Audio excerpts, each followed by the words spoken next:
If you haven't followed the podcast yet and don't know who I am Chris Wright, the head of Pubs Advisory Service here in the UK. I provide insights into the UK pubs trade, speak with other experts, share experiences and stories from publicans across the country. Along the way, exploring different pubs, how they are run, and speaking with the operators. Podcasts are released weekly, and we are always interested in what our audience has to say about pubs as well. Take note, you can take part as well. So how do you contribute to the Our Pubs Speak Out podcast? You can WhatsApp us on 07766 07 3815. Leave your story in the form of a voice message or voice note. 5 mins is approximately the maximum time length. If you're cut off or have a longer story, message back and continue where you left off. Please include as much detail about your experience as possible and avoid recording in noisy places or a moving vehicle. I recommend subscribing to the Pubs Advisory Service. It's the most extensive pub service offering more than just representation. We have online calculators, document banks and other resources for those interested in running a pub business. You can claim all of the costs of subscribing back as a business expense.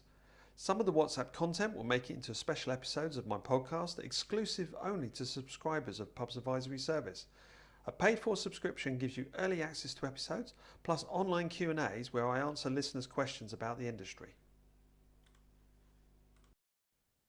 Hello, this is Chris again of the Our Pubs podcast. Today it's less about pubs, it's more about beer and microbrewer especially. I'm joined by Shane Swindells, who I've known for many years. Shane was formerly of the Cheshire Brew House, but he's had a longer career than that. In fact, Shane, I understand from what you said, you were basically born above a font. You lived in a pub, yeah? Yes, my dad was a publican of a Robinson's pub in Macclesfield from 1976 to 1979. You've done macro brewing as well as micro brewing. Yeah. You had a bit of a stint, where was it, Carlsberg? No, I was an engineer and planning engineer at Coors at Burton-on-Trent. I worked there up until about 2010. So I think about 6 years there, I think. So technically speaking, you've brewed more pints than anyone I've ever met. I think that's fair to say. Well, I didn't actually brew any beer at Coors. I used to keep the place running. I was an engineer. I was a multi-skilled engineer there. You kept the taps on. Fair enough. Yes. So I worked there for a while. Came out into paper, and then went back into microbrewing. Opened my own microbrewery in 2012. But working at Coors is what started me brewing again, because to understand what was going on engineering wise within Coors Brewery, which is a huge, massive place, and you can be the best engineer in the world, but if you don't understand how to brew, you'll never fix anything in there, because the biological processes create that many problems. You need to understand what's going on to be able to fix complex problems. So I had to learn how to brew. Got quite good at it. Became a bit of a home brewer, and joined a group up in Yorkshire and Lancashire called the Northern Craft Brewers, where we used to brew and meet and put competitions on, and we used to run national competitions with hundreds of entries of beer, and got quite good at beer. I became the chairman and used to run national competitions and hold them at Saltaire Brewery in July every year. Have hundreds of people coming to that, and that's what got me really interested in beer. And I came out of Coors for reasons. I just moved on to a different career prospect. Didn't like what I moved into, and decided I need to make beer for a living, and I need to get out of the rat race, of which I didn't get out of the rat race. I just found out it was the same race with different rats. Wonderfully put.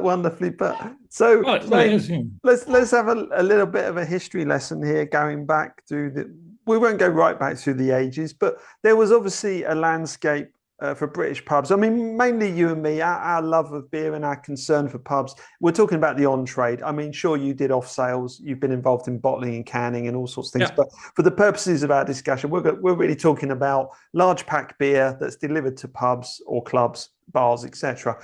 And that market there, that wholesale market, and what's happening, especially from the micro perspective, because I think you've got a really, really good perspective on this and have seen an awful lot of stuff going on.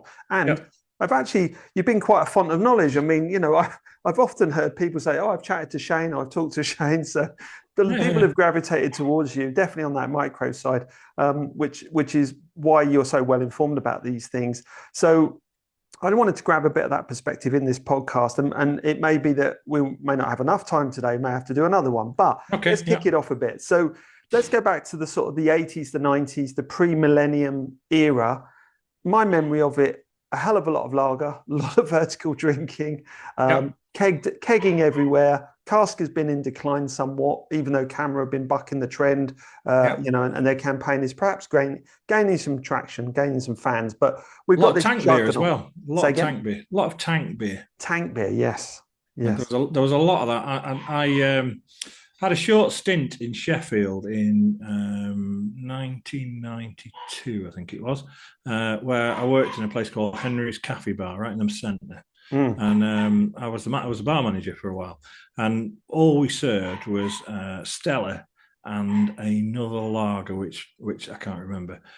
So we used to have two huge tanks downstairs, and a road tank would come up, pump beer into the tank, and it just come out of all the fonts on the bar, and that was it. And it was cocktails or two lagers, and that was it. A wide choice. Oh yeah, but it was expensive as well. It was at the time it was an expensive place, but it was the place to go.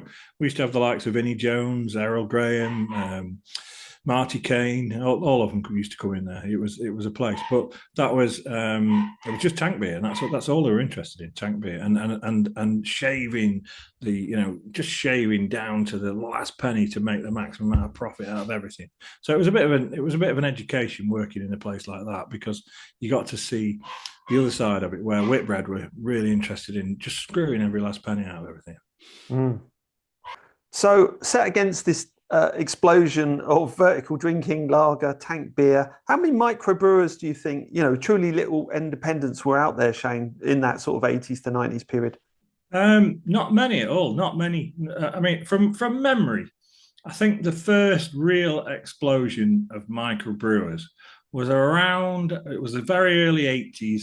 Up until about 82, 83. I think Peter Austin of Ringwood Brewery was yes. He was one of the pioneers, and he was very busy in encouraging people to open up as microbrewers, not just in the UK. He did a lot in the States. I've met quite a few microbrewers in Maine who were set up by Peter Austin and advised. He spent quite a lot of time over there setting them up. So Richard Pfeffer from Great Macduff's in just outside Portland in Maine, their brewery was built and set up by Peter Austin. I think that guy had a lot to do with pushing of the microbrewery thing. But I think probably 82, 83 is when it started, and I don't think there was that many at all. Certainly less than 100, maybe less than 50. He's a sort of Thomas Paine character, isn't he? Starting a revolution. Yes, exactly. Yeah. And lots to be said for. Lots to be said for what he did. And I don't think he's as celebrated as he could be. It's an interesting history. I unfortunately don't know the guy, but if anyone out there is listening to this podcast knows how I can get hold of Peter Austin, you won't. Sadly, he died about 2 years ago. So. Oh no! There you go. Thanks. Well, grateful for the update, Shane, and sad to hear that news. But indeed, I will try endeavour to go and have a look at that just for personal stuff and learn a bit more about that. So there we are. Not many brewers, in that last bit of the 20th century. The millennium comes and something happens. It's legislation. It suddenly changes microbrewing. Shane, what was this legislation? Explain it. Well, how it came into place exactly, I'm not 100% sure, but I know it was Gordon Brown. I think the guy from Pilgrim Brewery was the guy pushing it mainly. And I think Mr. Roberts. That's him, Dave Roberts. Yeah, Dave Roberts. Yeah. I believe it was his hard work and brain which helped push that through. But I do think that a couple of trade associations piggybacked on him and took a lot of credit for what he did, from what I can gather. But the Camera and SIBA did work together. And I think Dave was quite involved in SIBA at the time. And managed to push that legislation through. And Gordon Brown was giving him, he managed to give 50% relief for small brewers up to 5,000 hex per year production, and then moving and I think it was part of European legislation as well, because European legislation was much easier tax wise on small brewers and medium sized brewers than the UK. The UK only went up to, was it 100,000 hex? I think it was.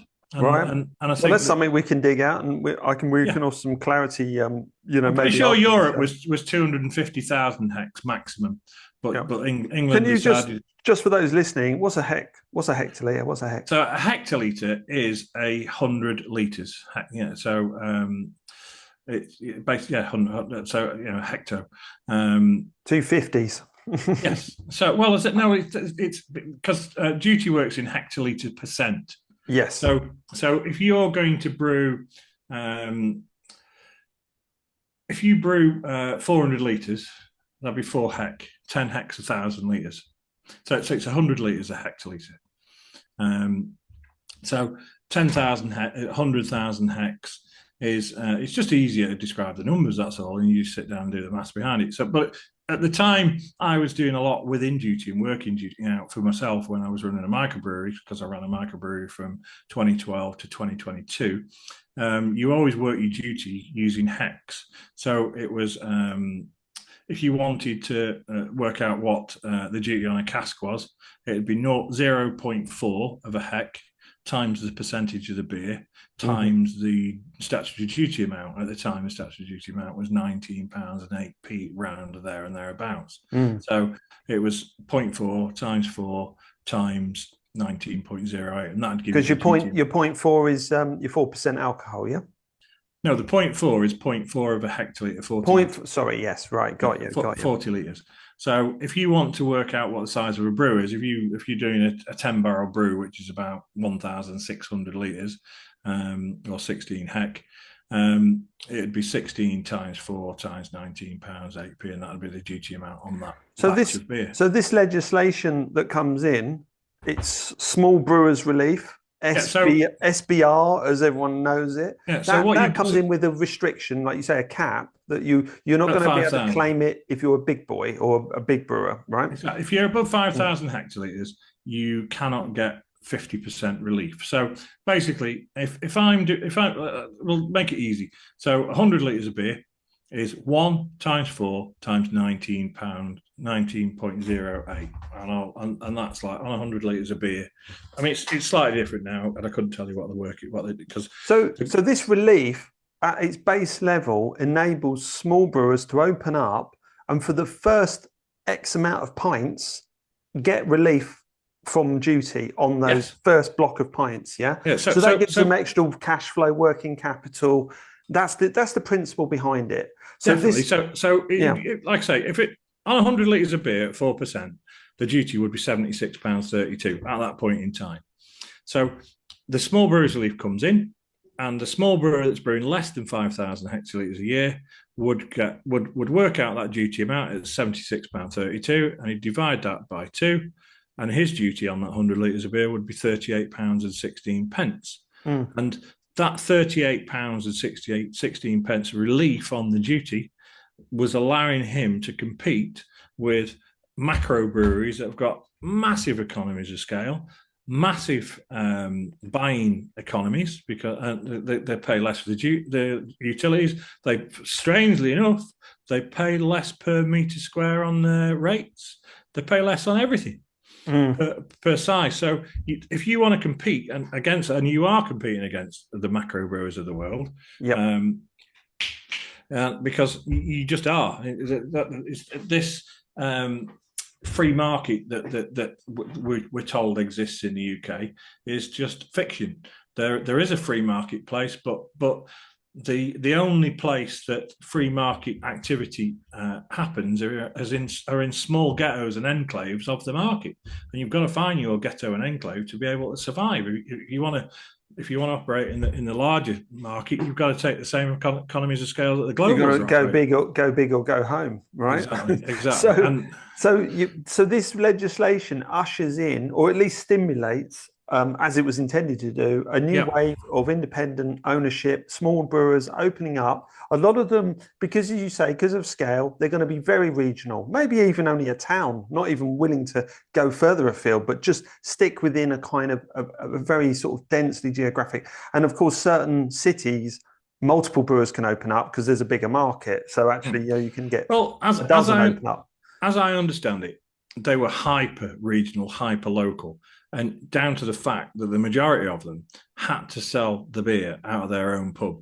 Otherwise, they didn't sell any beer because they had no retail offer as such, no brewery taps. They weren't a big thing. The market was completely foreclosed and controlled by the brewers before the beer orders.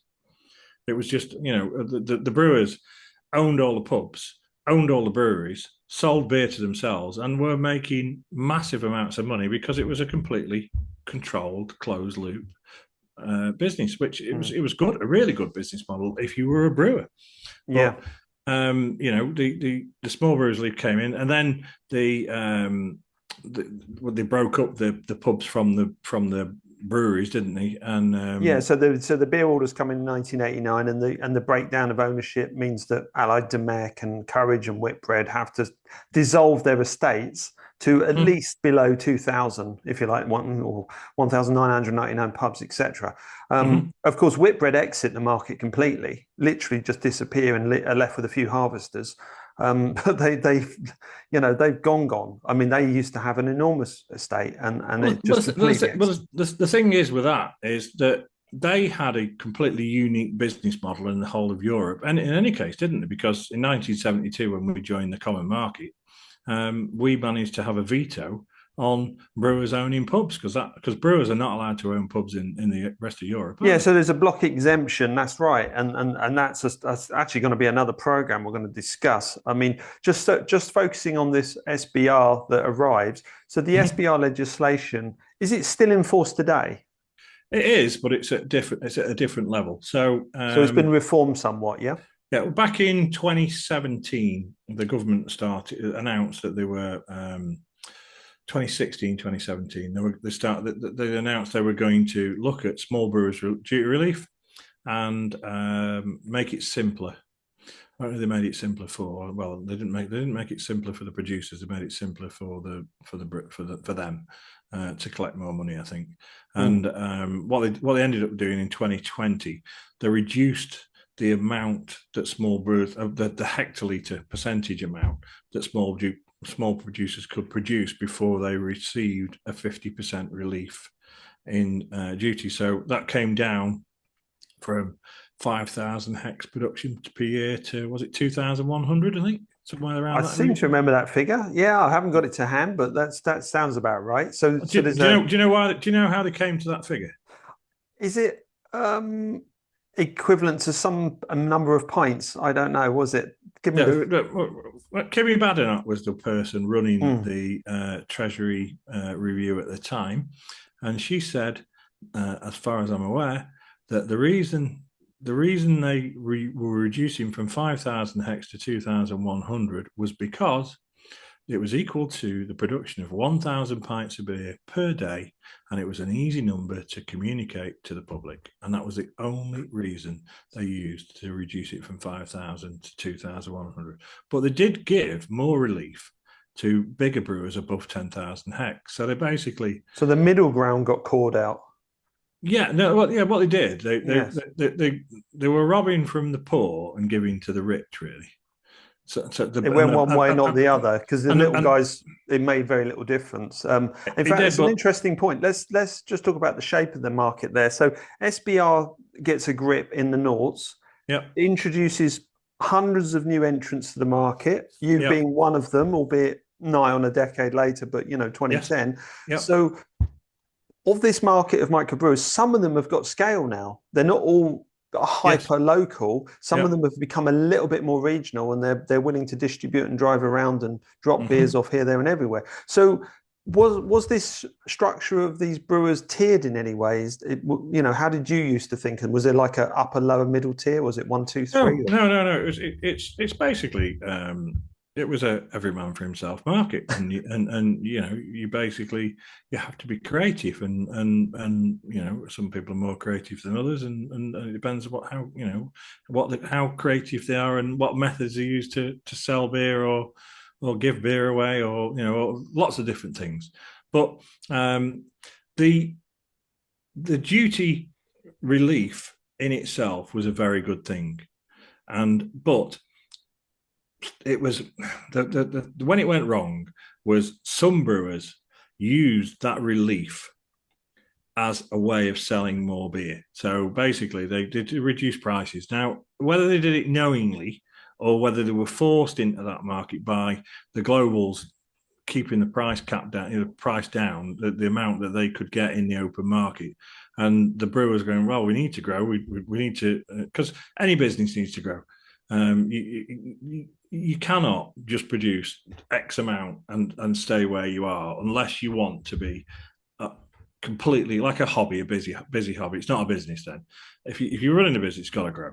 So you've got to work out how to get more customers, how to get more product out, etc., etc. So if you're working in a market which the price is controlled by the global players, by their muscle and their agreements with large pub estates, and you want to try and get in those, or a customer like you've got to sell at a price. And all brewers are price takers. The amount of opportunities that I had whilst I was in the business, where people would say, "Oh, we want to buy your beer. Okay, let's sort it. Here's the price list and whatever." You go, "No, you're not sending us a price list. We're sending you a contract, and that's the price we're going to pay you." Wow! And you're like, "Hang on a minute, you've just approached me. You want my product. You want to sell it in your pub, but they only want it at a price that they dictate, at a price and a contract that they dictate." And that's because you're suggesting that the knowledge of the SBR was common, so therefore people were aware what you were getting that extra bit of cash, so they wanted it. I called SBR Supermarket Buyers Relief. That was my acronym, not Small Brewers Relief, Supermarket. Or the other one was Spoons Buyers Relief. I can see where you're going with it. So well, I'm not going anywhere with it. So the relief as intended actually has a kind of a different effect on the market. It enables people to cross-subsidize the low price of beer to try and expand their market. But this must mean that the margins in brewing are reducing. They're not actually terribly. So the market's growing, the demand is there, but the margins are going the other way. Yes. Yeah. So how? I mean, here we are. There's a strange question, and maybe you can answer it towards the end. How are we ending up paying £7 a pint today? But let's just take this moment of small brewers and what they're doing. They're doing something unique, as you say. Their cost base is higher. The cost of production is higher. They get this relief. The relief then gets used in a way which is not intended. Instead of it actually being cash to make these businesses profitable, it's actually just cross-subsidized to create volume. Yes. And that becomes known in the marketplace. So big buyers of beer then are sort of dictating terms and actually are telling brewers, this is what we pay. And if you don't want to sell it to us for X, we'll go somewhere else. We'll find someone who will. Absolutely. And that is the same to today.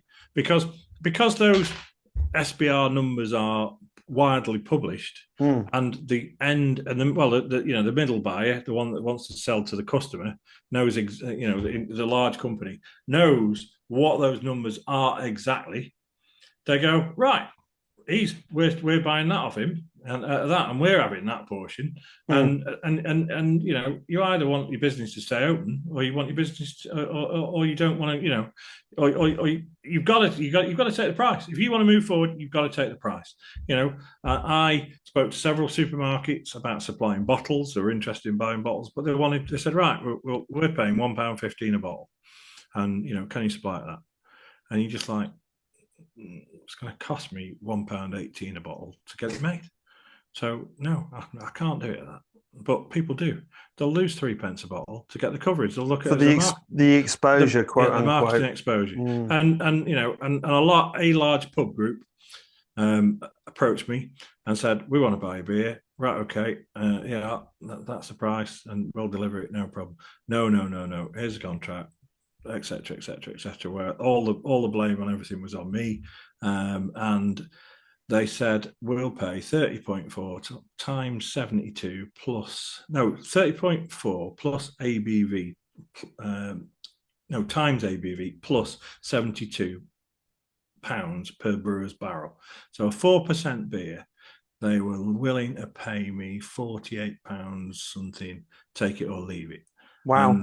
And the statutory duty on that 4% beer was around £30.65 full duty. Obviously, I only paid £15 on that, but it's if you want to run a business where because the thing is, for a small brewer like I was me and my wife at the time, you can happily produce 20 casks of beer per week. That's brew 20 casks, wash 20 casks, fill 20 casks, deliver 20 casks, collect your empties, do all your paperwork and all your other stuff in a 48-hour working week.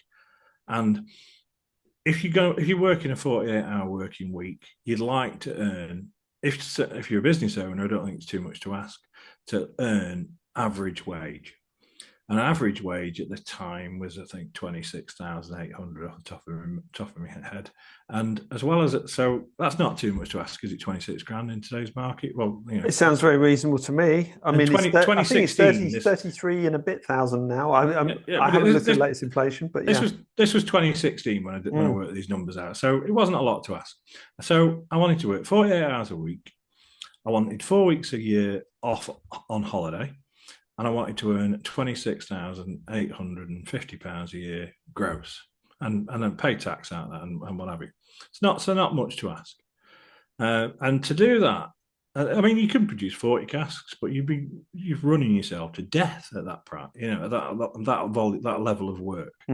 But you could do it. So those are numbers that, for a startup brewery without employing anybody else, that's where you want to be working at.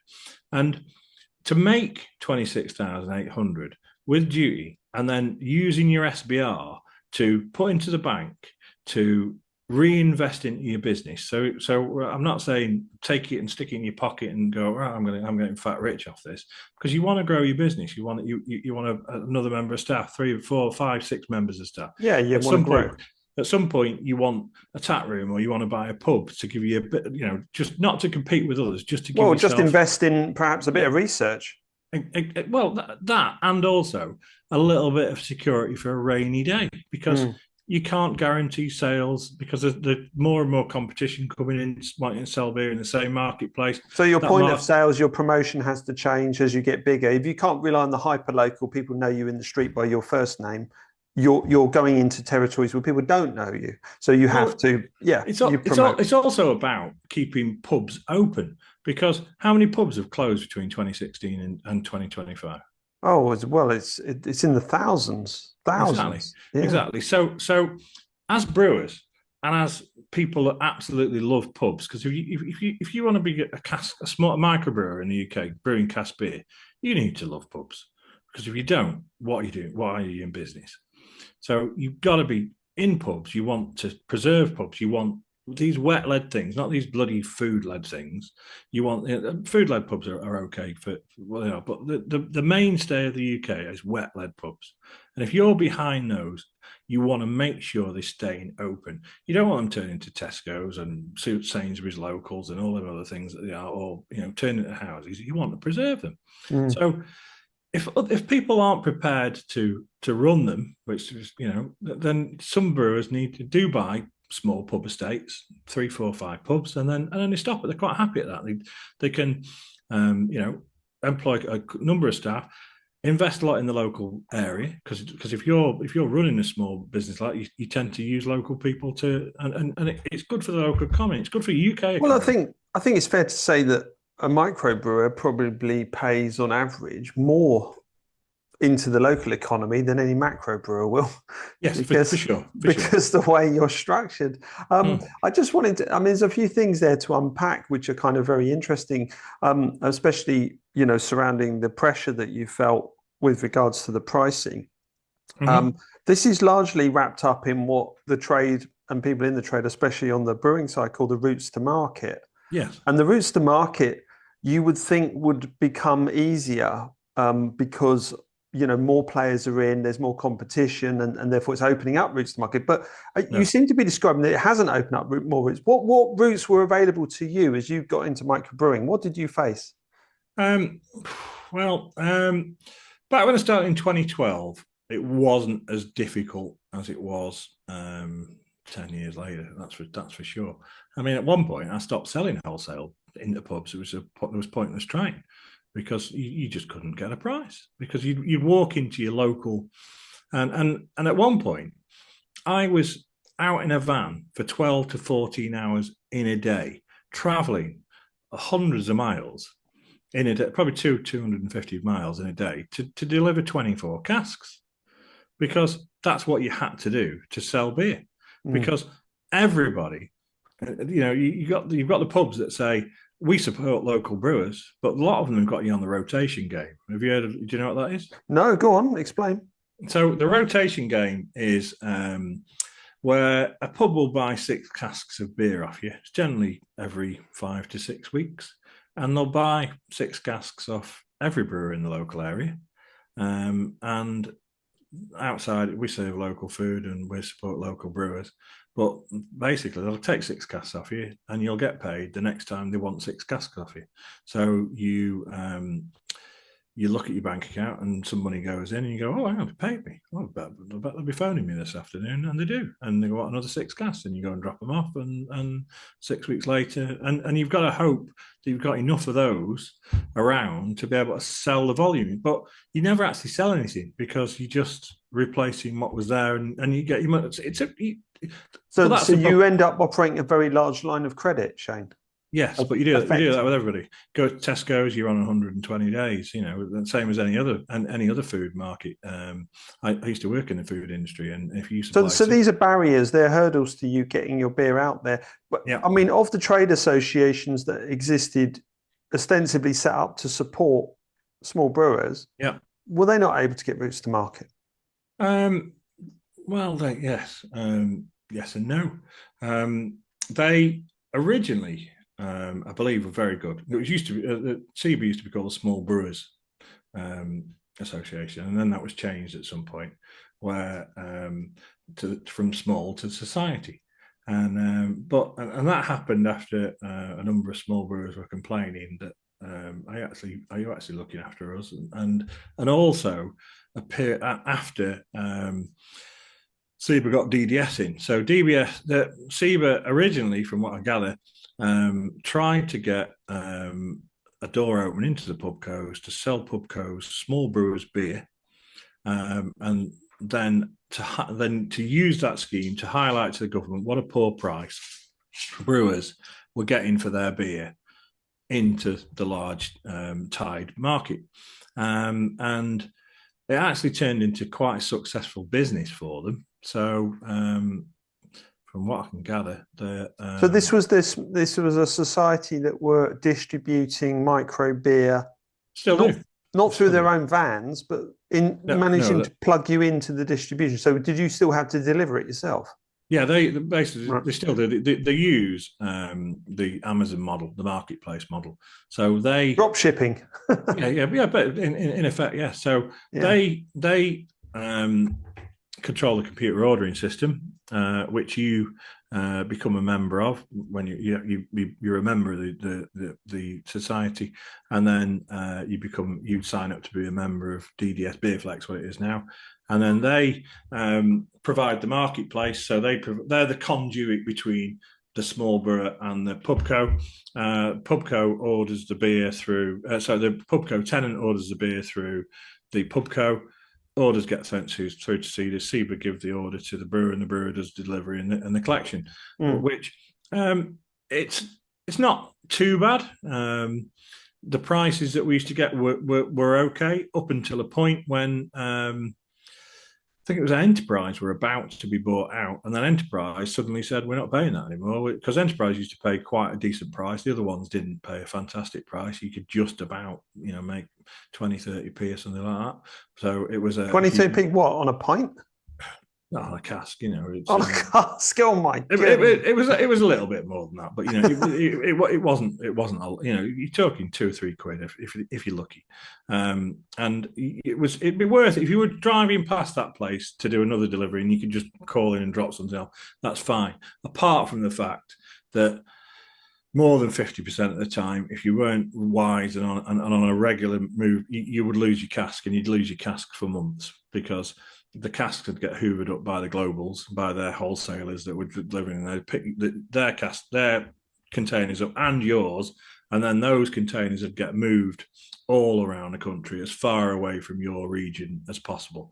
And I did unearth some evidence of some people collaborating, larger brewers collaborating with the wholesalers, doing that, moving stuff from the northwest over to these are empties, yeah.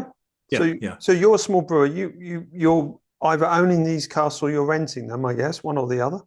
Both, actually. We used to. Bit of both. But that's capital, right? It's locked up in this metal tin container, and that container's not being returned to you for you to refill, make another sale. It's gone.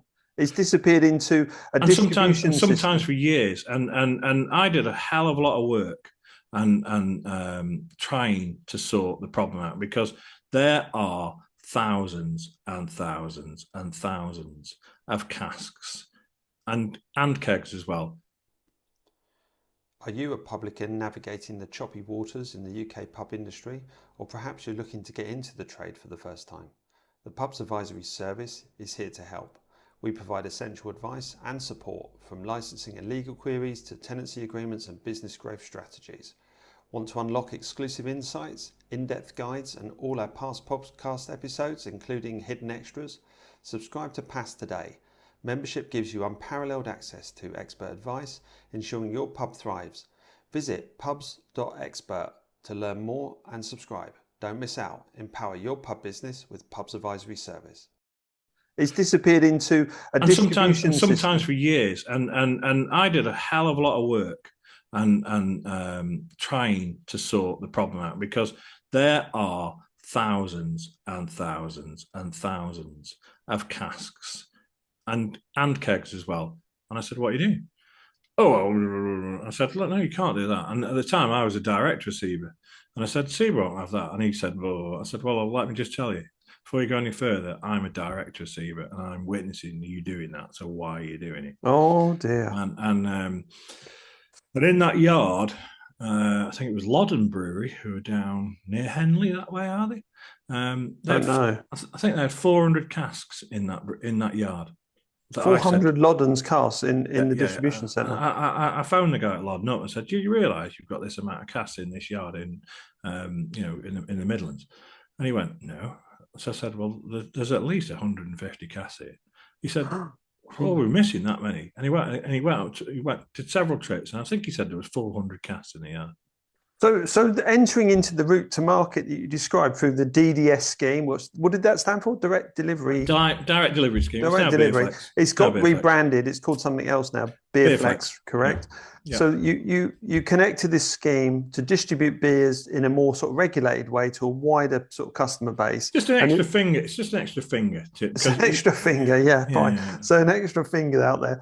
This distribution comes with problems, because you're now going into pubs which are mostly serviced by very big wholesaling distribution, and they're just scooping up all the empties, including the micros, and that's just disappearing into their yards and systems around the country. And it's very hard to feed. Well, I can understand, I mean, if it ended up in a yard, a mile down the road from you, but you could be traveling hundreds of miles potentially to go and pick up empties. I have done. And you have done. That's absolutely outrageous. I mean, so there's a problem with that. And then you mentioned, just pulling you up on something, you said Enterprise was paying a good price, better than the others. I wouldn't say it was the best price, but a price you could live with. And then what happens? They want to chop that down. But they suddenly said, we're going to pay, I can't remember if it was £6 or £8 a cask less. And that was that. And take it or leave it. And that was that. How many brewers are in the scheme at that point, do you think? I don't know, because I wasn't, that's a commercial number. More than 100 though, yeah? Definitely. But I don't know. I mean, so there's potentially hundreds of microbrewers suddenly imposed a price reduction from one company, just like that. Yeah. But I mean, the thing was, at the same sort of time, the reason it was called Beer Flex was the SIBA were at the point telling people what the price that they would pay, and then it came through some sort of government legislation that put them at fault. So they had to change the system to make it fairer. So the brewers chose the price. So basically, the brewers were given bands A, B, or band A, or band B, or band C for an ABV percentage of beer, and then the brewer chose what price they wanted for that percentage of beer. But the problem with that is that you're always fearful of going in the highest band because you just go, hang on, what are the other guys doing? And you can't act in concert and ask well, what price are you willing to take? What price? You can't do that. That's illegal. No, it's price fixing. So you get given the choice A, B, or C, and it's between this and this, and between this and this, and between this and this. Not an exact price. So I want to be in that band, or that band, depending on, because the pubcos were saying to SIBA, right, this is the price we'll pay for this ABV, this is the price we'll pay, and so they're all on different levels. It strikes me, Shane, that it's not the number of pubs that you could have distributed that was the problem; it was the ownership.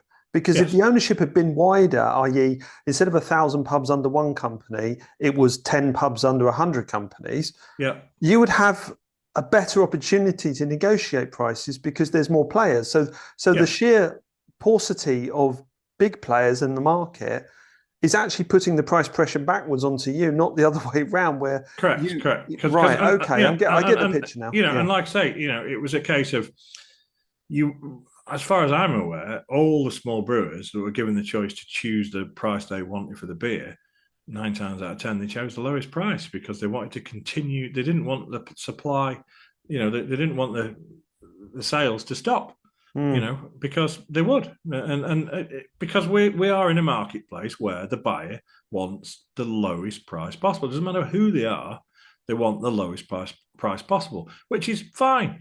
But if you want to grow a business and you want to invest in the future and have some money in the bank for a rainy day, you need some money to reinvest. You also need some money for education because the drinker in the UK does not understand what good or bad beer is. They understand what premium beer is. It's bloody expensive, but it's not a premium product. It's just, it might be premium quality, but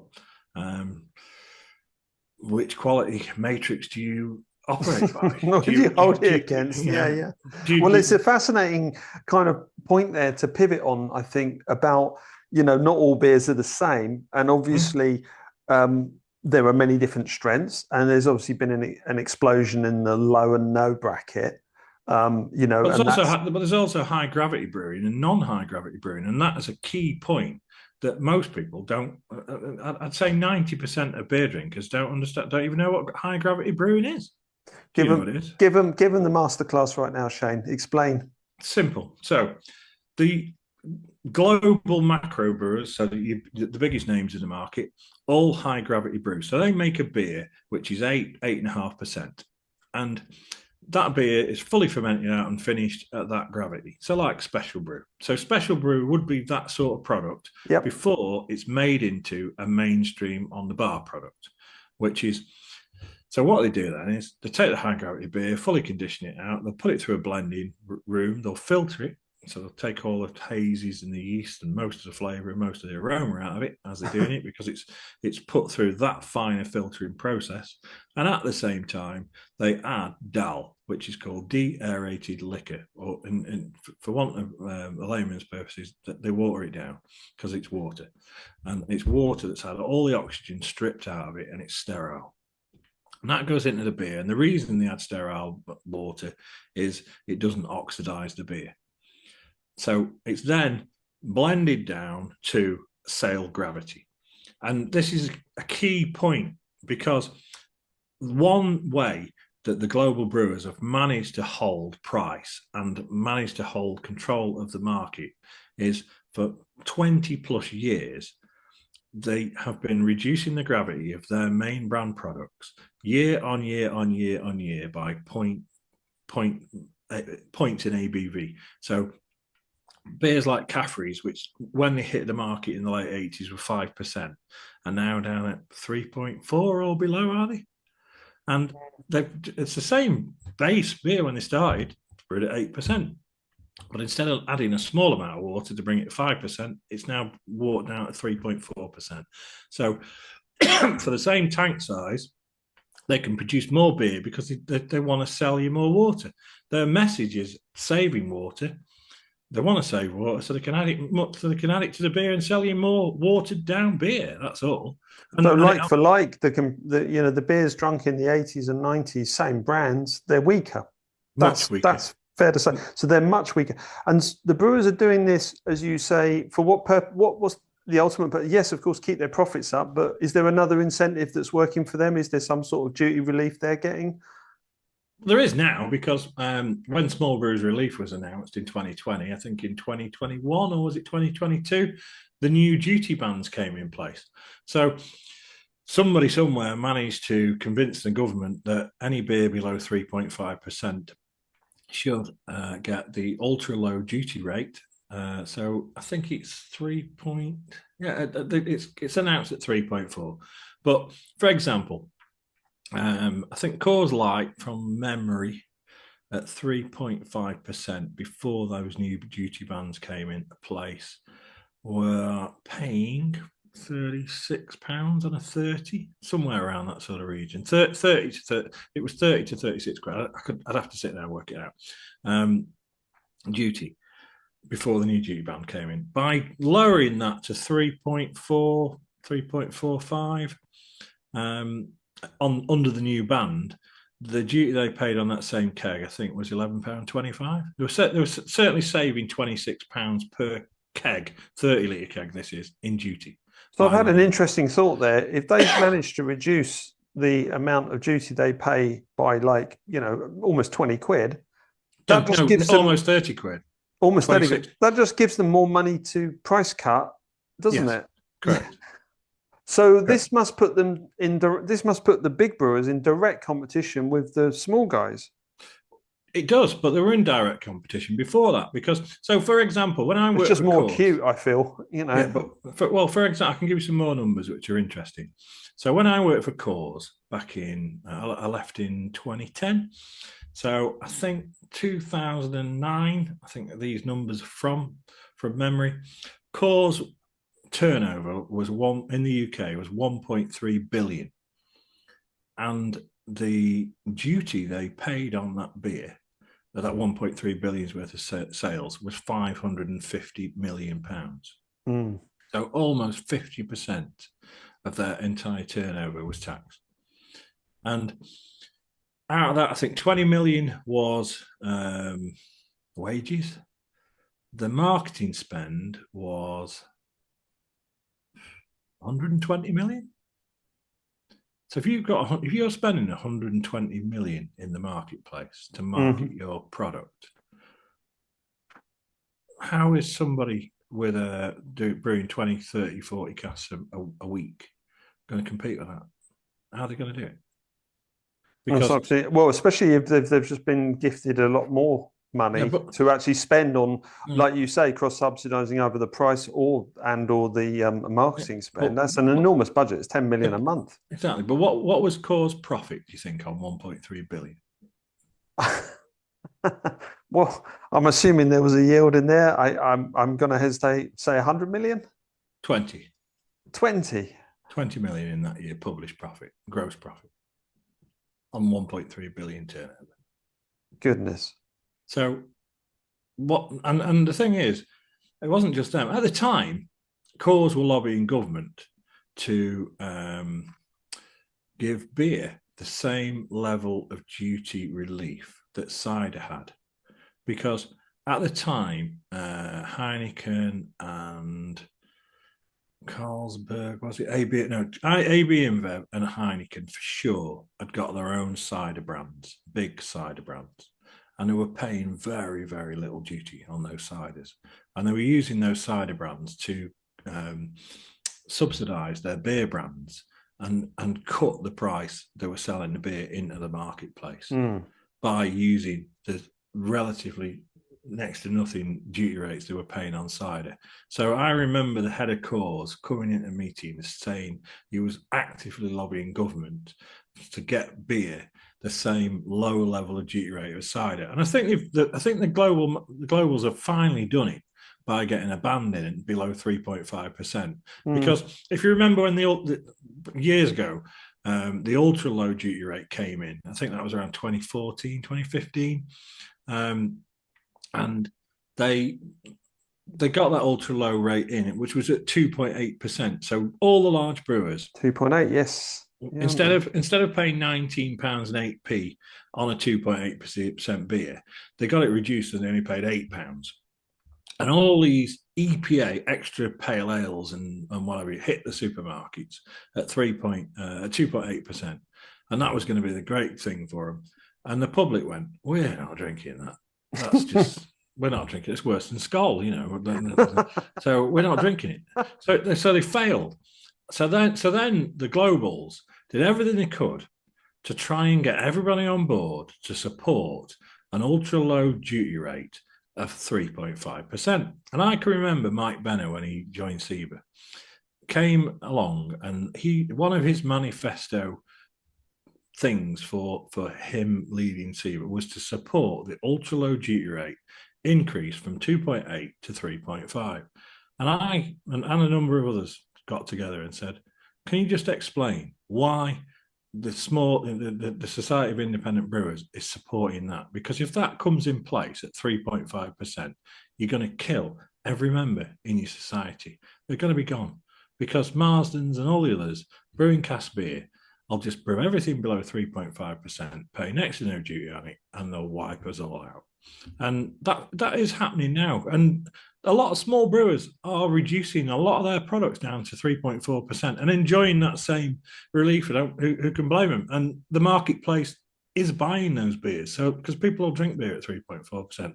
And there's an argument to say that it's healthy to drink beer at 3.4% because there's less alcohol in it. But there's also the argument to say, what volume are people drinking? Because, there's still people going in the pub drinking 10, 12, 15 pints of Britain's favourite lager. I won't say what it is, because I like to go and have a chat with mates. I like to have 10 pints. I don't want to drink that beer because I'm drunk after 5 and I have to go home. Well, you know what I mean? So the sessionableness has increased. It's interesting. It struck me that, when I first got exposed to the sort of modern wave of microbrewing, that was ripping its way across southeast of England, in the Norths, and that there was a kind of it felt like a golden period. There was a lot of newspaper coverage, a lot of magazine coverage, a lot of hype, buzz, whatever you want to call it. That those brewers had to have a point of difference. And so, most famously, of course, at the super strength end of the market, you get the emergence of the boys in Elland in Scotland, Brewdog, who come out with incredibly strong beers, marketing plan, which has put them in the market for sure. So they went this super strength. And then there was other people going really, really low. And it was almost like the middle ground was a no man's land for microbrewing. You could establish yourself there. There wasn't going to be enough meat for you had to be the side of that, of either side of the kind of, the average, if you know what I mean. When I entered the marketplace in 2012, you had to brew a 3.8 to 4% hoppy golden beer. That was it. You had to produce that. Because that's what everybody was buying, and I think it's still the case.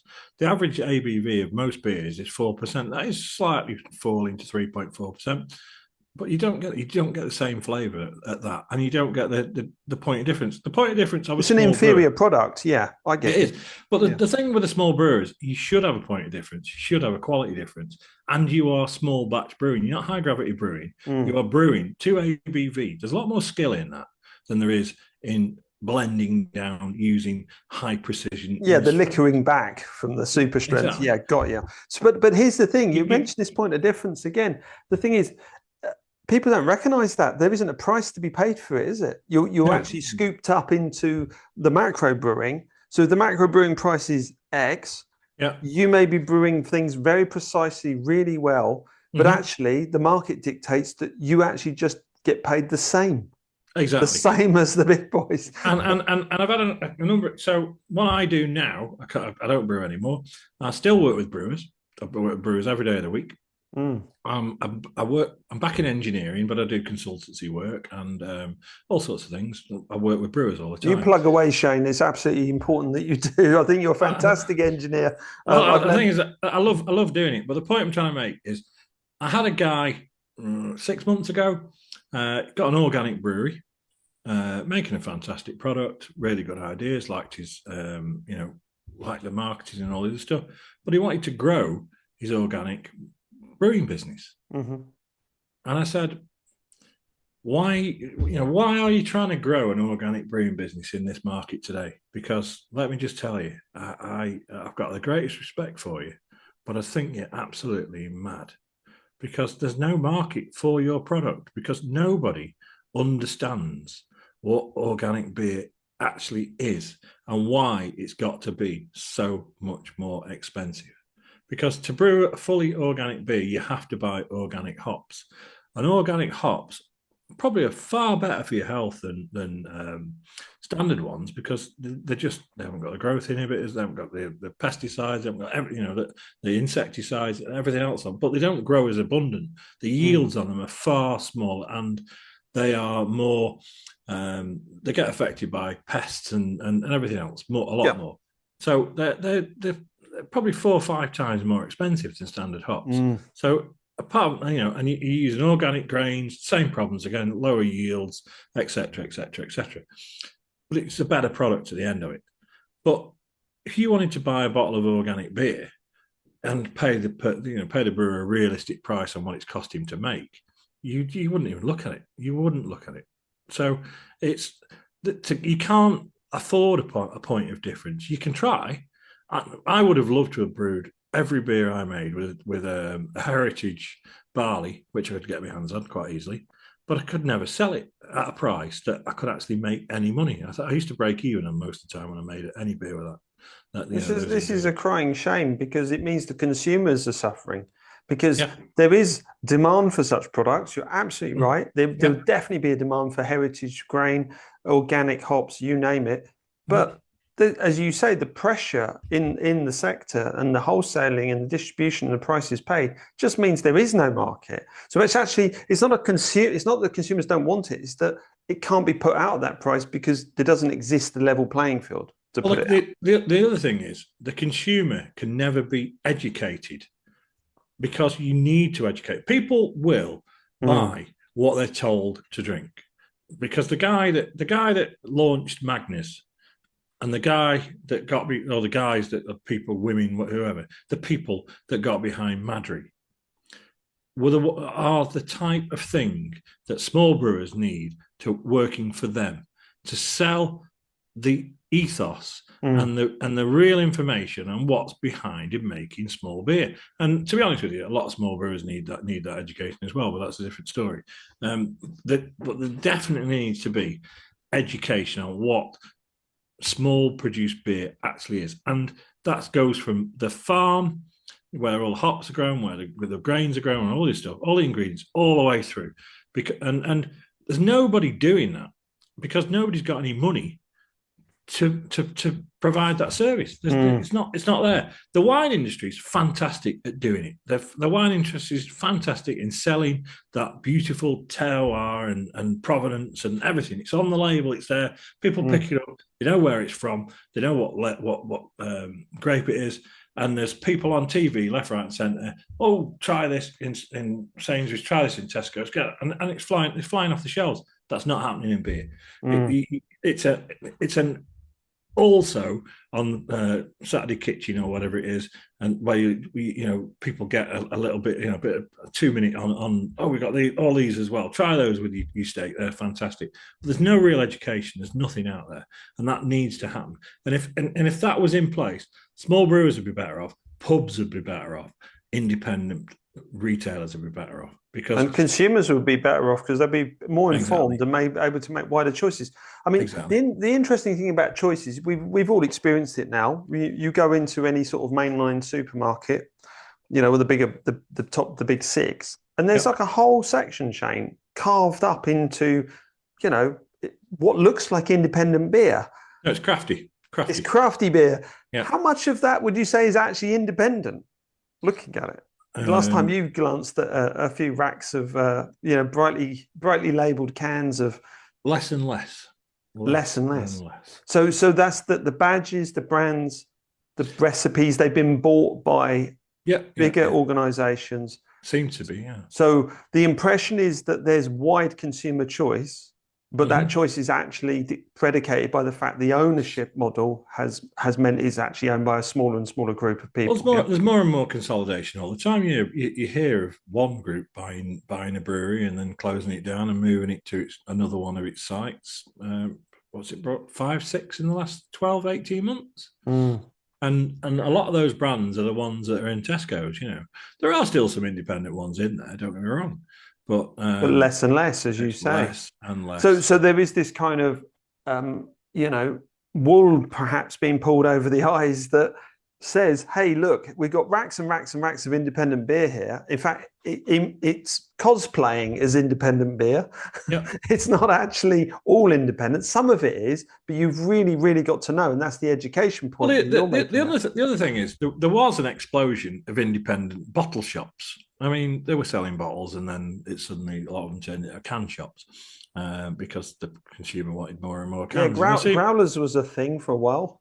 It was, but that was a bit sketchy, wasn't it? As we spoke to. I was never comfortable with the whole idea, but yeah. No, well, it takes things away from pubs, doesn't it? Because people are going to sit at home and drink rather than. It's the repackaging of draft. It is. There are laws around it. They don't be enforced. Exactly. What can I say? But so tell me about the bottle shop thing. You were saying there was an explosion of them. There was an explosion, but they find good ones. It's difficult to find good ones. It's a dying market. It really is. I'm lucky. I go around different areas of the country working, and there are bottle shops 80, 90, 100 miles away from me that if I'm going near, I'll go in to buy beer because they're the only places that I can buy the beers I want to buy. Because they're disappearing. It's so again, consumer choice on it's going backwards here. So just focusing on that, we've just come away from the pubs bit a little bit here. We're talking about the retailing side of the business. You had a retail offer. You set up a brewery tap. Why did you set up the tap? I mean, it couldn't have been easy. You had to staff it, decorate it, clean the toilets, do all these things. Why did you do it? Simple survival.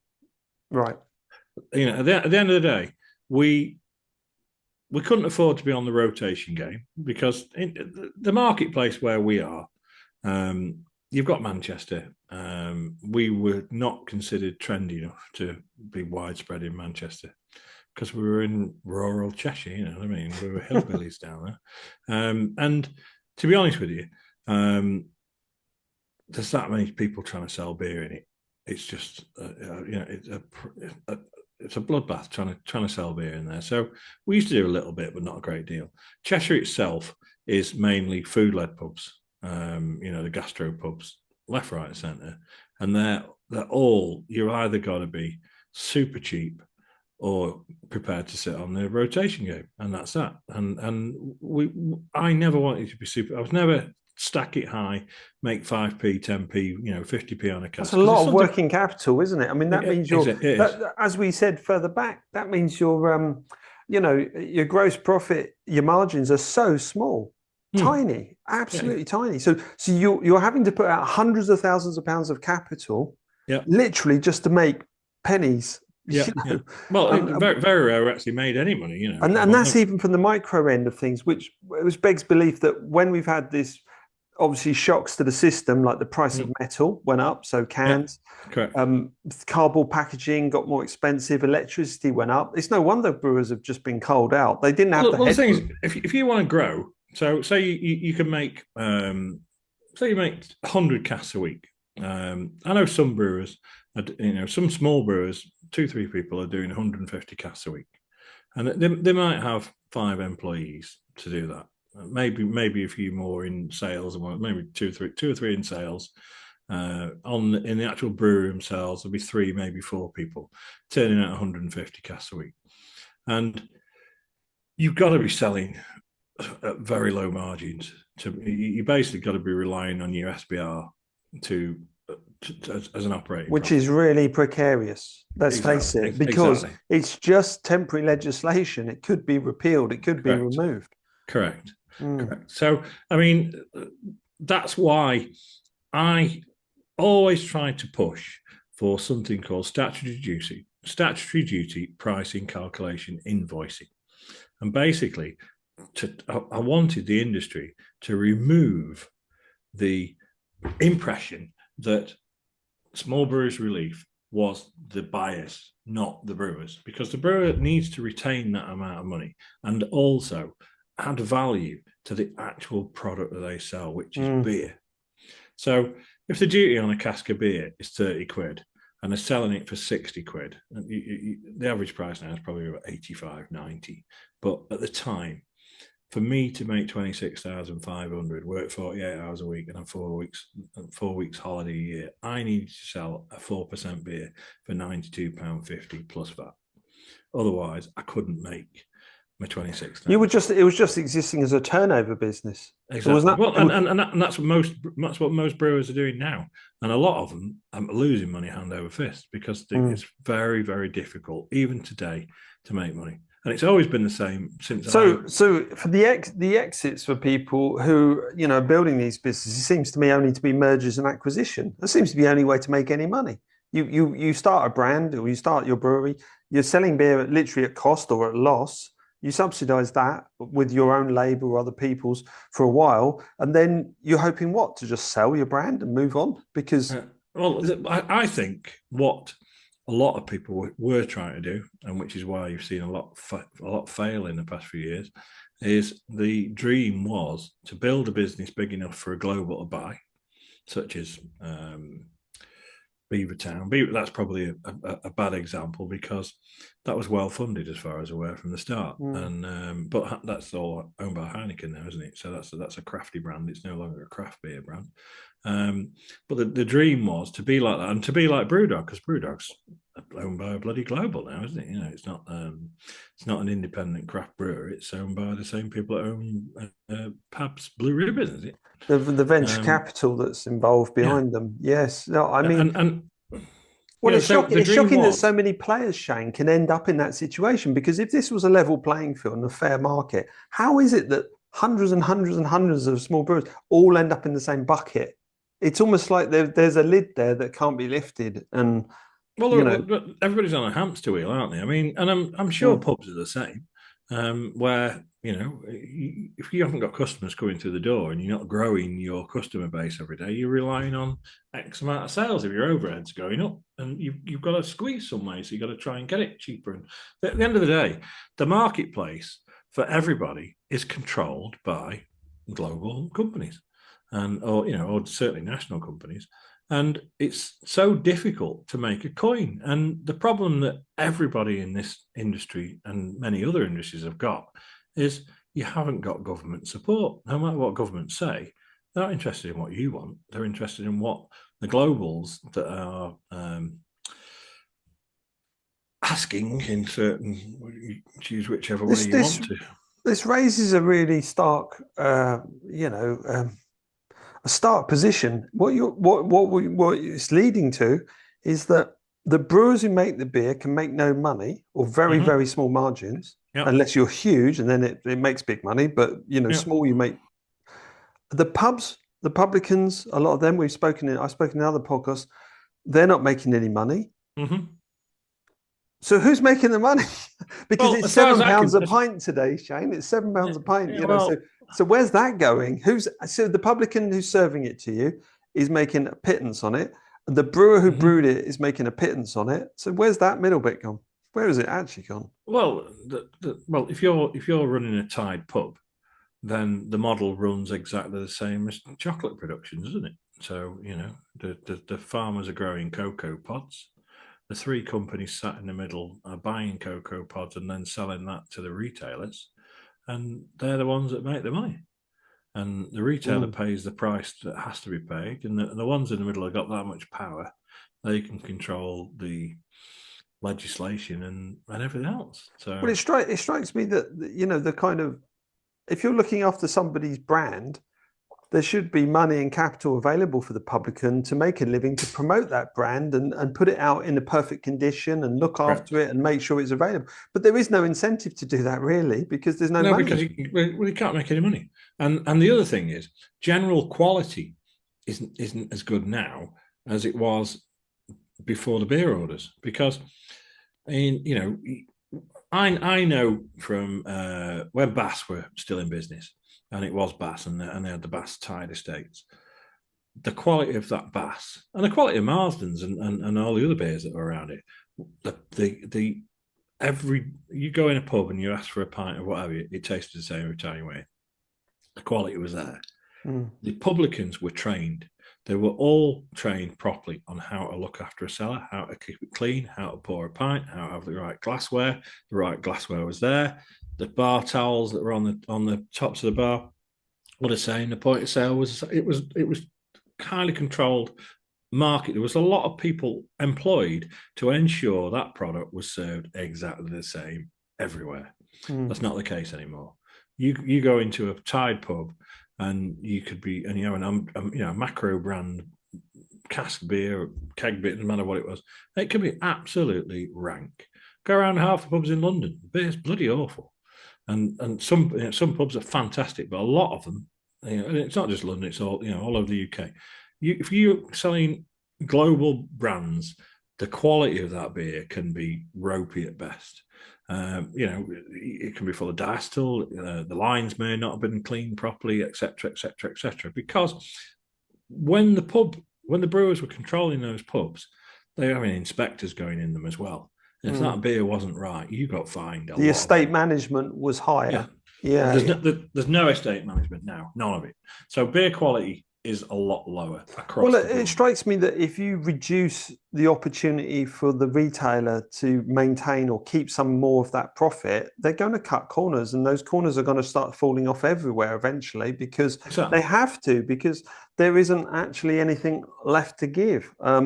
It leaves a rather bleak landscape, not only for the retailers and the operators, the people in the industry, but also for the consumers. I mean, of which we are, you, me, we are consumers. We do like to go. I definitely, eschew picking big brands, but unfortunately it's become quite ubiquitous, and a lot of pubs that I went to that had independent beers from smaller brewers don't seem to be having them on as regularly. I mean, they might have them on for the weekend, but not. Well, the thing is, it costs them that much money to buy them. They don't bother, because it's just, and the problem that cask beer has got is, because it's been such a price-driven market for so long, and the amount of pubs that we go in, and people say, "Well, we sell it for £2.50 a pint. We pay £60 a cask.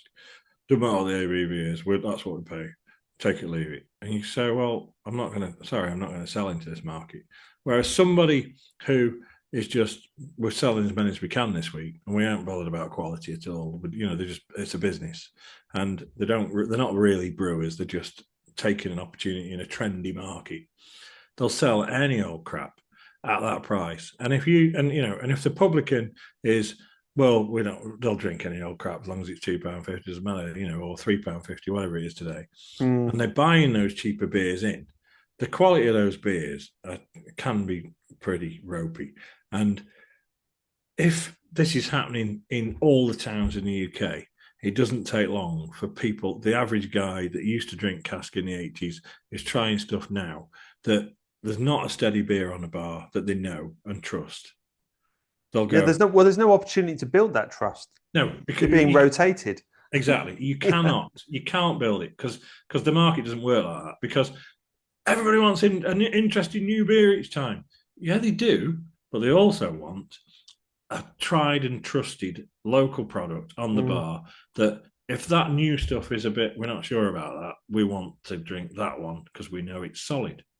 And one of the problems I had with a couple of brands of the beer that I made, they were the same all the time, they were solid, but some pubs were frightened to put them on, because if that went on the bar, nothing else would bloody sell for 2 days. And and that was that. And I had a couple of customers where I say, you used to buy loads of beer off us, why don't you buy it off us anymore?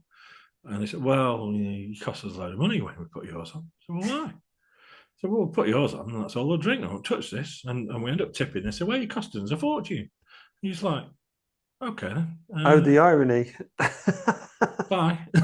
I'm not even gonna have the conversation with you. I'm just so there's an irony in producing top quality beer that actually that can work against you. It can work against you, but at the end of the day, what I'm aspiring to. But I was going to say this: consumers are quite sticky, and brand led and brand identities, even if those brands are local brands.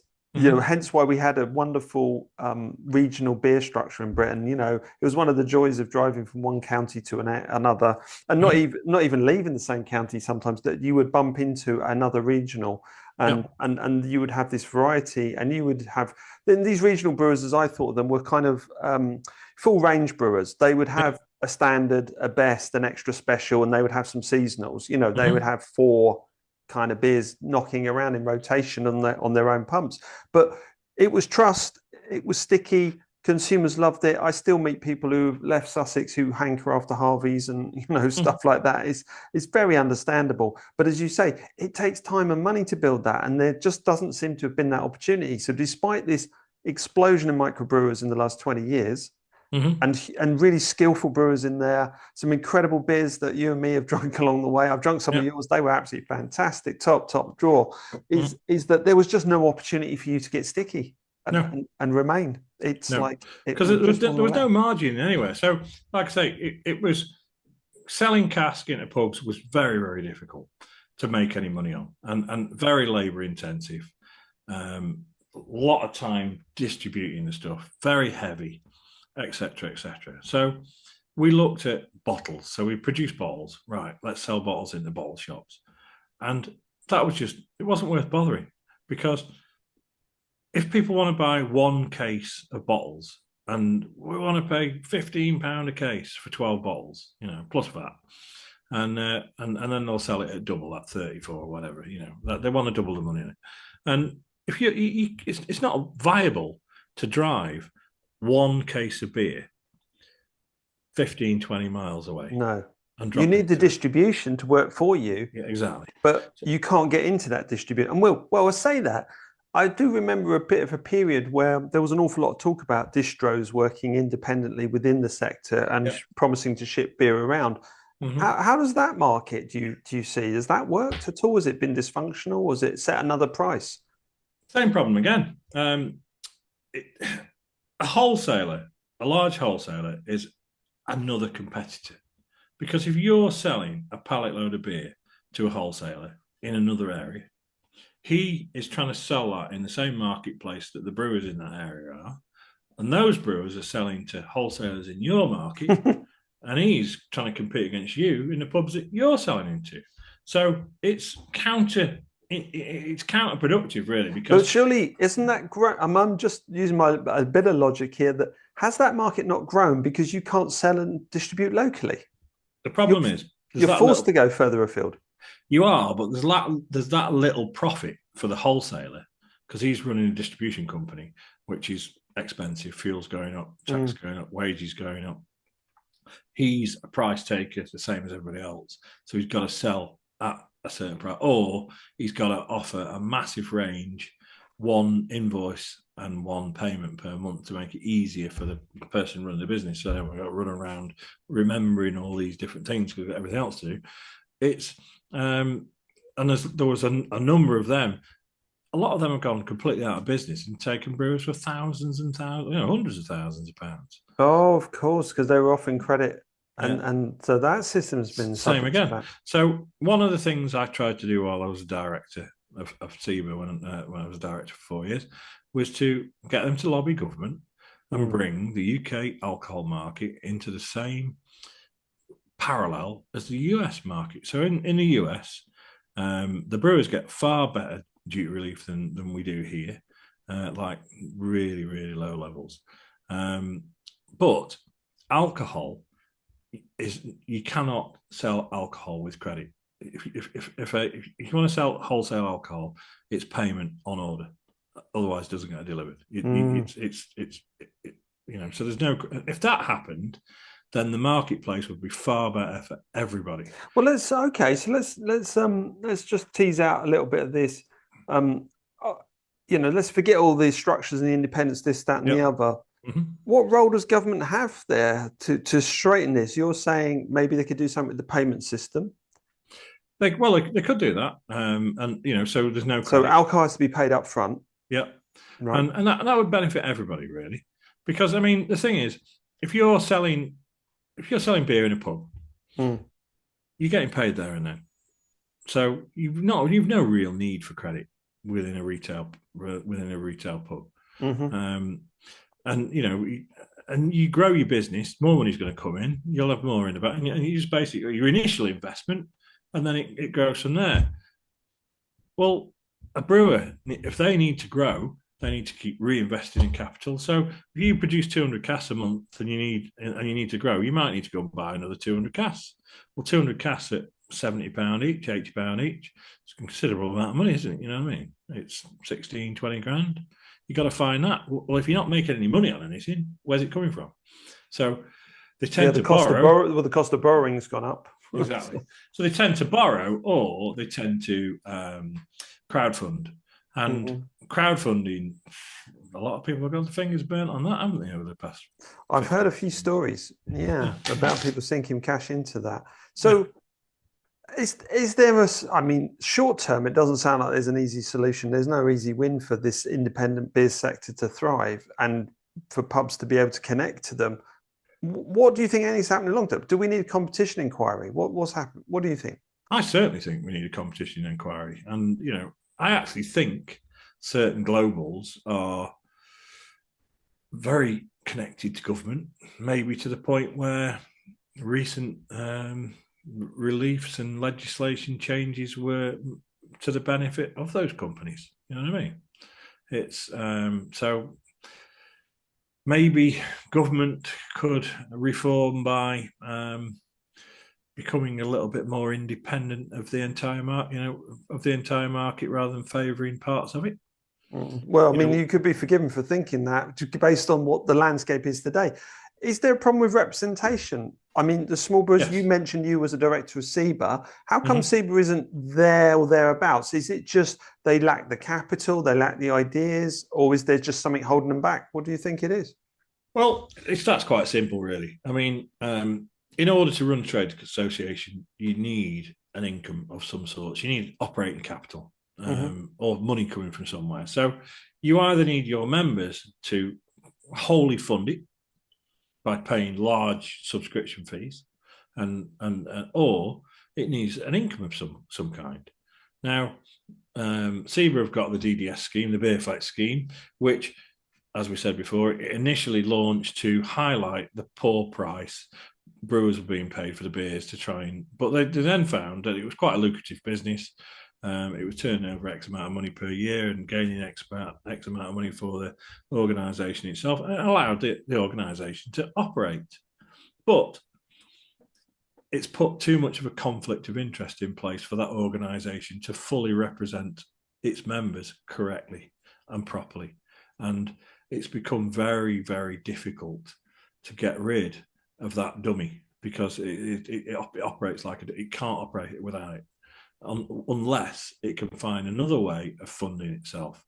So I don't know. It's very different. How does it get better at representing? I don't think it can.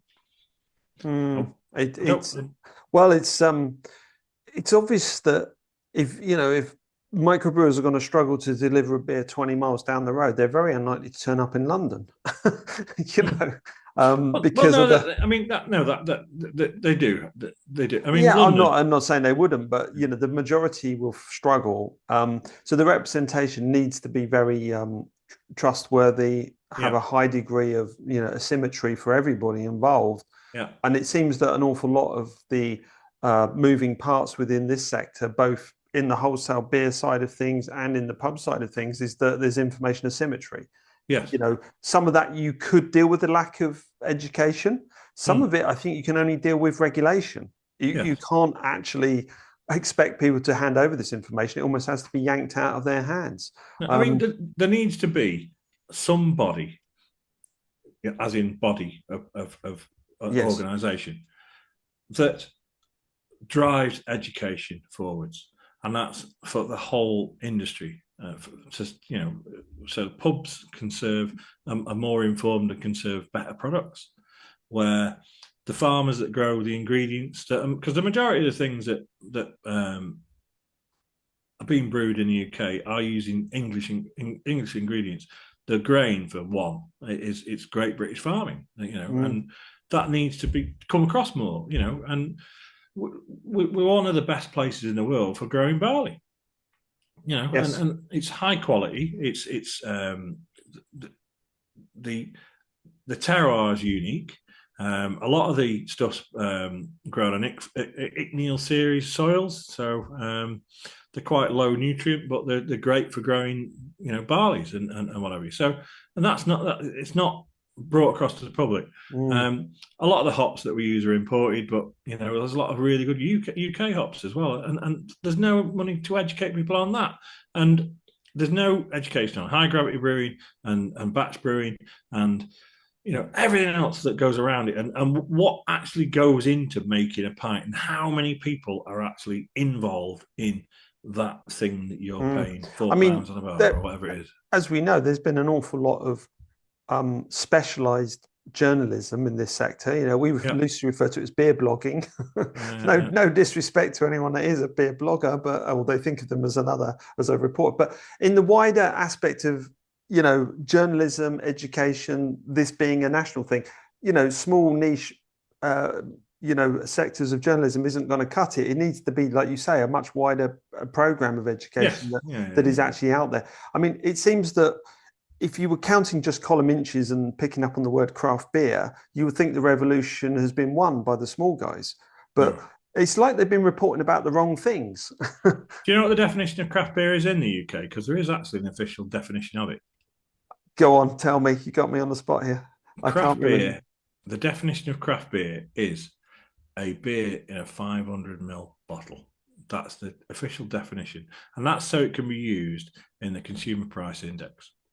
And that's its only purpose. But the basket of goods that the government count have refined it, called it as that. I think I did recall bumping into, on the subject of beer writers, Pete Brown some years ago, and I said to him, my understanding was that craft beer in England means light, golden and hoppy, and in America it actually means independent ownership.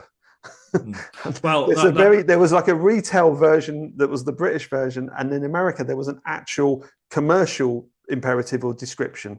That's the new buzzword here now, isn't it? It's indie beer now, not craft beer. Indie, again, the market has tried to pull itself away, and it's almost like as I was saying, the lack of coverage.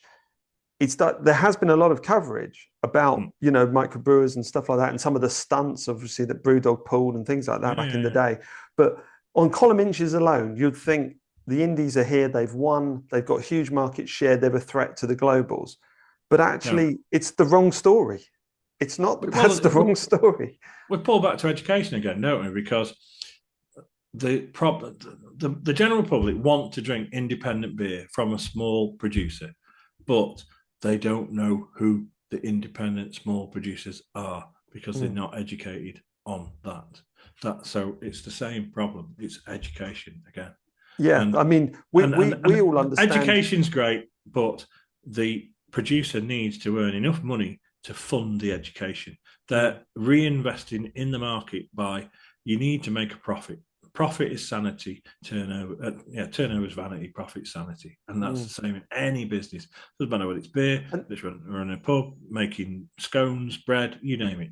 I think it's an important distinction to make, that this type of education isn't about turning millions of people into beer snobs who know, or making brewers billionaires. It's just or making it's a modest ambition. I think this is something, this has been a bit of a buzzword for me in the office lately, is to kind of say, actually the men and women running a lot of pubs have modest ambitions. They don't want to be big chains and have hundreds of pubs and thousands of staff or be the next Tim Martin. They just have a modest ambition to do something good, local, that they're proud of and can give them a reward. And I think that's very true of people like yourself, Shane. I've met many versions of Shane, at microbrewers, and it's a modest ambition to do something of quality, good, that's respectable, and you can get a return. It just doesn't exist right now, and I think that really should be the thing for government. Is like, the challenge here is not that men and women here in this industry want golden elephants. They don't. No. It's modest ambition that they want, they want that to be able to be delivered on a level playing field. It's they also, possible. Because I see lots and lots of different microbrewers over the year, because I go all over the country doing work for them. I see the anguish in their faces when I go. I think, I used to be like that, and I recognise it. I don't have that now, because my life has changed. In 2022, I closed the brewery because I had cancer and I had a different outlook. And it was a case of, I'm not running myself into the ground anymore now. I'm just going to go and do something else. I'm lucky because I've got many skills, and I go and help brewers now. And I do everything I can to help them succeed. But I find that many of them struggling to succeed. And the anguish in their faces, it's telling. And you sometimes leave somewhere and you think, how can I bill this guy, for what I've done, But you've got to do what you've got to live, haven't you? You know what I mean? And now I just want to survive. Now I just want enough money to pay the bills, feed the kids, and have a holiday once in a while and live. That's it. That's all you need. Modest ambition again. Yeah, exactly. And I don't know what's wrong with that. It's almost like the brewing industry from the indies entrance point is that you can come into this sector at a low entry point, but when you're in it, you've either got to get big or go home. There's no middle ground. You've either got to work 100 hours a week and have no life, and that's all you do, or you've got to grow as fast as you can by getting as much investment and growing as I think the brewing version of a unicorn. I think the sweet spot is 60,000, about 60 to 100,000 is the sweet spot. I think from the numbers we looked at, we looked at worked out on what it, because it was at the case when Small Breweries Relief was at 5,000 hectolitres a year. The turnover of a brewer at 5,000 hex a year at the time was around £1 million, between 1 million and 1.3 million turnover per year. So not that small a company. No. But small enough. And, and what you got to take into account is the amount of duty that brewer was putting into government. Wasn't a small amount either, because you're talking about 33% of that million, so 330,000 a year in duty. So considerable in contribution to government coffers just by being a tax collector for that amount. But then you've also got to understand that they were giving them another 200,000 minus their costs away in VAT as well. So that £1 million, nearly £500,000 for the government. Thank you very much. So it's not bad business for the government, is it? So why aren't they supporting the growth of those businesses? That's what I think. I think it's because the volume market dwarfs it. I mean, I remember a conversation with someone very senior at your Heineken there about a decade ago, and they said to me, we brew more Fosters in 1 week than all the microbrewers in England put together do in a year. Yeah.